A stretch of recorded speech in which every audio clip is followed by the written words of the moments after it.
Well, it is an endgame in Syria no one wants, but fears are being stoked about chemical weapons and the possibility the Syrian regime could be preparing to use them on their own people. It would be a desperate last act, one Western nations, including the U.S., say they will respond to. The U.S. Defense Secretary warned today the whole world is watching. And as Eric Sorensen reports, diplomats are under pressure to intervene. Could it be a turning point in Syria? And could that be even more dangerous for the people of Syria? As rebels score more victories, there are reports the government, in desperation, has loaded precursors for deadly sarin gas onto Syrian Air Force bombers.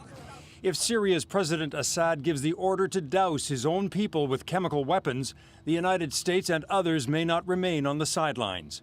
As part of the absolute unity that we all have on this issue, we have sent an unmistakable message that this would cross a red line, and those responsible would be held to account. Growing signs of unity from President Obama's domestic critics if there's military intervention.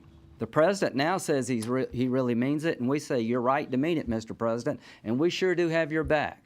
More importantly, on the international stage, Russia is signaling it might support stronger sanctions against Syria.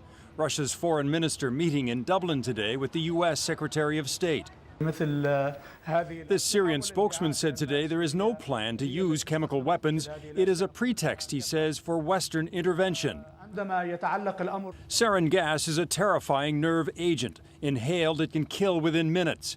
In Iraq in 1988, Saddam Hussein massacred 5,000 Kurds with sarin gas. And if Assad uses it in Syria?